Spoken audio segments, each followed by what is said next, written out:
Ya, sampai Anas itu kategorinya surah Al-Madaniyah. Karena berbicara tentang hukum. Ya ayyuhan nabiyyu lima tuharrimu ma ahallallahu lak tabtaghi mardata at-tahrim. Sama berbicara tentang hukum itu. Sabbaha lillahi ma fis samawati wa ma fil ardh. Wallahu ala kulli syai'in qadir. Kabura maqtan 'ind. Sama itu berbicara tentang tatanan bermasyarakat. Makanya dari Al-Hadid sampai An-Nas dikategorikan sebagai surah Madaniyah, Madinah. Ya, dari Al-Baqarah sampai Al-Waqiah adalah surah Makkiyah. Nah, pelajaran lagi tuh Pak. Adanya di semester 2 jurusan tafsir IAIN Syarif Hidayatullah Jakarta. Ada di sini dikaji di Al-Barokah di Korea Selatan. Iya. Ini pernah saya sampaikan ketika di semester 2, ketika saya menjadi biasa Pak, tukang kucluknya para dosen. Ya. Kalau dosen nggak masuk, Agus, nyampein gitu. Ya. Alhamdulillah kita bisa berjumpa. Bisa dibedakan itulah ya, Makkiyah dengan Madinah. Sudah paham ya? Sudah paham insyaallah ya. Baik, jumlahnya berapa tadi? 45 turun di Madinah, selebihnya turun di Makkiyah. Jadi hanya namanya saja dikategorikan sebagai surah Makkiyah, tapi ayatnya sesungguhnya terbagi-bagi. 45 turun di Madinah, selebihnya turun di Makkiyah. Jumlah surah Yasin berapa? 83. 45 dikurangi 83 dikurangi 45, ya itu sendiri pegang pulang. Bismillahirrahmanirrahim. Bismillah tadi udah dijelaskan khasiat-khasiatnya. Imam Ali bagaimana mengatakan kalau anaknya sakit, saudara sakit, tulislah jawwada bi kitabati bismillahirrahmanirrahim, tulislah bismillah dengan khot yang paling bagus. Makanya khot itu ada 7. Ada khot naskhi, apalagi rik'i, diwani jali, apalagi itu. Terus banyak lah. Saya sama enggak apa, sulusi jali dan lain sebagainya. Tulisannya bagus-bagus. Kemudian tulislah kalian dengan tinta hitam. Ya. Cuma ditambah-tambahin biasanya sama kiai-kiai, dikasihlah misik. Ya, kasih misik bismillahnya. Celupin ke air, airnya diminum. Jangan dijadiin jimat. Itu yang salah. Ya kan? Masalahnya dijadiin jimat, takutnya dibawa ke WC, itu kan salah kan itu. Nah, ini akidah perlu diluruskan juga tuh. Padahal menurut kitabnya itu, kitab tafsir ini Ahkamul Quran. Makanya saya katakan teman-teman, kalau kalian mau pengen luas ngaji kitab ini, tafsir Ahkamul Quran. Jalalain apa masuk di sini semua. Di sini semua di kitab ini. Karena ini mencakup 2 tafsir yang dibahas, riwayah dengan dirayah. Yang tadi setelah materi saya jelaskan makna dirayah dengan riwayah. Ya. Masukkan. Ya, dikumpul airnya. Ya, diminum. Ya, insyaallah. Ya, bi barakati bismillah. Itu pernah dilakukan oleh Sayyidina Ali karramallahu wajhah. Ya. Wahiyya makkiyatun bi ijma'. Sekarang kita dulu pembahasan tentang keutamaan daripada surah Yasin. Belum sampai ayatnya ya, Pak ya. Enggak apa-apa, sampai jam 9 kuat ya. Itu loh, pahalanya lebih baik daripada salat malam ya enggak sampai. Ya, pokoknya jam setengah 9 lah. Wahiyya makkiyatun bi ijma' adalah itu surah Yasin secara ijma'ul ulama adalah dinamakan surah Makkiyah. Ya, ijma' ulama. Ada ittifaqul ulama, ijma'ul ulama.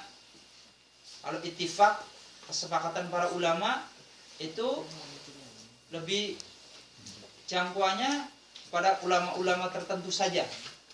Kalau ijma' ulama 4 mazhab sudah sepakat. Gitu ya. Wahiyya salasa wa thamanuna ayatan, adalah surah Yasin itu berjumlah 83 ayat.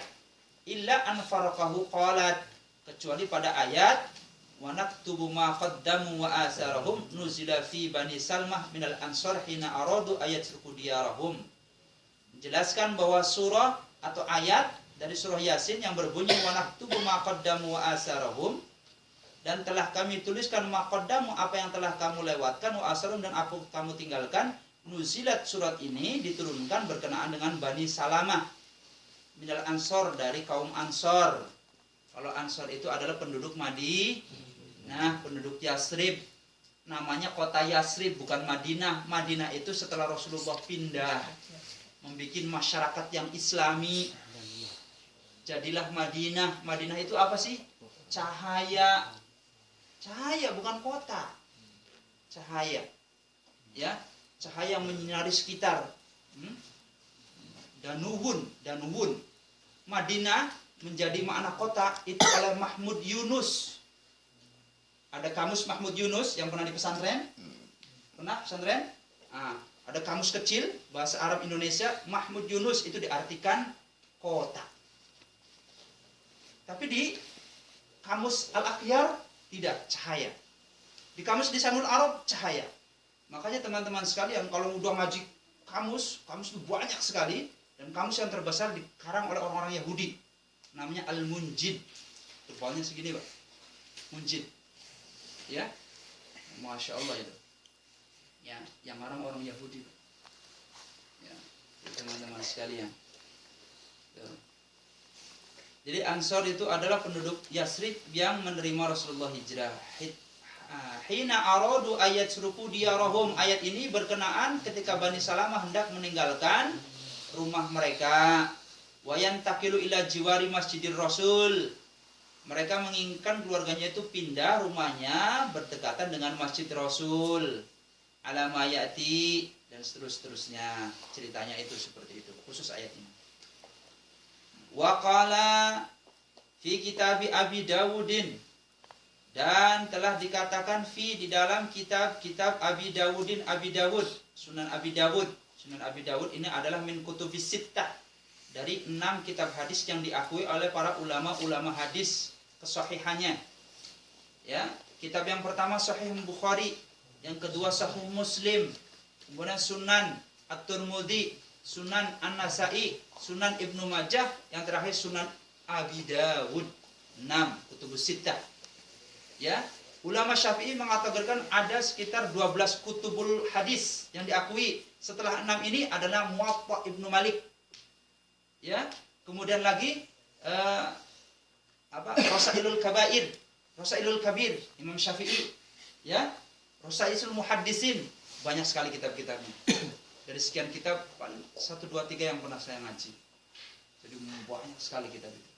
Ya. Makanya teman-teman sekalian jangan cepat memvonis hadis ini dhaif, hadis ini apa gitu ya, sebelum semuanya itu jelas. Dari Abi Dawud an Ma'qil bin Yasarin, dari Ma'qal bin Yasar, qala telah berkata, qala Nabi sallallahu alaihi wasallam, adalah telah berkata baginda Rasul, Iqra'u mocola sirakabe Yasin, akan surah Yasin ala ing atase mautakum, mayit-mayite sirakabe. Jadi bacalah surah Yasin atas mayit-mayit kalian. Mayit di sini diartikan mayit hadirun wa ghaibun. Mayit yang sedang dihadapi ataupun mayit yang sudah di alam kubur. Berarti oli apa ora nek kita maca Quran ini pakaburan oli ya boleh Pak, karena makna tadi mau takum mayit yang gaib, ya kan gitu. Kenapa harus dikatakan bid'ah?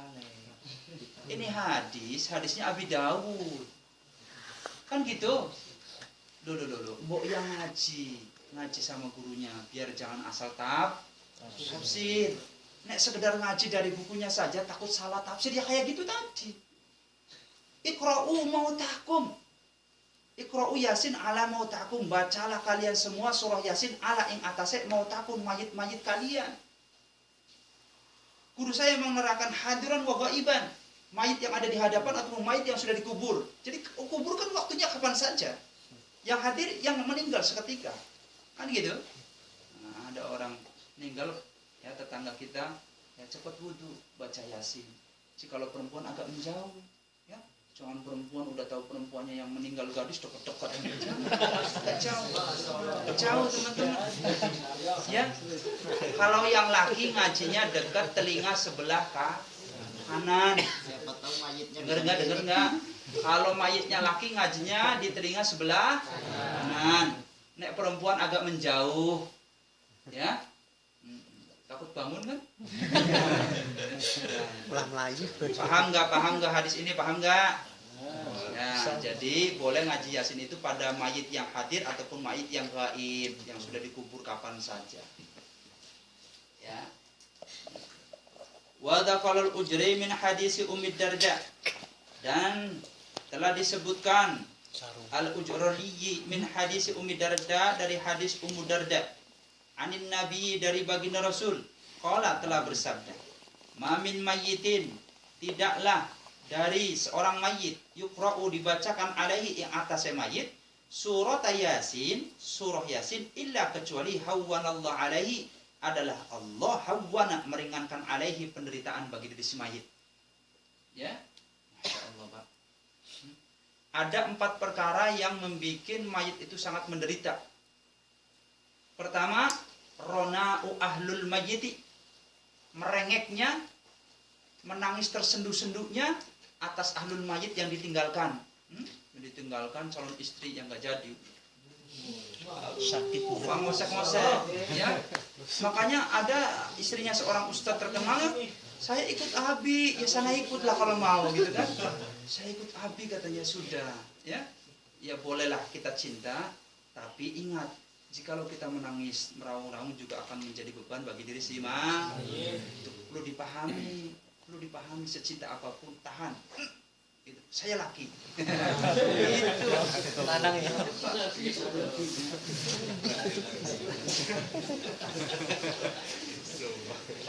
Ya. Yang kedua adalah yang menyebabkan atas diri si mayit, yatahaddasuna asrarahum. Mayit itu akan menjadi sedih dan menjadi beban bagi diri si mayit tatkala dia meninggal, dibicarakannya itu keburukannya aja. Makanya saya katakan, membicarakan keburukan dari si mayit itu orang kena, Pak. Beli kena. Jangan, tidak boleh. Pokoknya tukang apa kek, tukang nyungsep kek, tukang belantayangan pun, tukang apa, tukang apa saja keburukan yang dia lakukan, bicarakanlah yang baik-baik saja. Paling tidak diamlah, innalillah, paling tidak mendoakan. Kenapa demikian? Fa inna du'a ahlul hayyi yad'u alaihi bi ammani alaihi malaikah. Setuhune doane wong kang urip punika bakal diamini oleh para malaikat bagi diri si mayit. Doakanlah 3 perkara. Allahumma ighfir lahu warhamhu wa'afihi wa'fu. Nah, gitu, Pak. 2 yang menyebabkan beban diri si mayit. Ya? Itu. Yang ketiga adalah tatwilu maqbarahum inda dufnih. Adalah lama waktunya penguburan. Suwe nguburakannya, Pak. Ya. Suwe, aduh, mani-mani otopsi. Ya. Suwe nemen Gusti kanunan. Makanya baginda Rasul itu kalau ditahan oleh para sahabat-sahabatnya, baginda Rasul dimakamkan berapa hari? 3 hari. 2 hari 3 malam. Ada yang mengatakan 3 hari. Karena semua orang pengen menyolati, Pak. Makanya baginda Rasul dikuburkan di bawah ranjangnya, di bawah ranjang. Dikuburkan di situ. Kalau sampai nanti ke Madinah, ternyata umat baginda Rasul itu enggak gede kayak gini, Pak.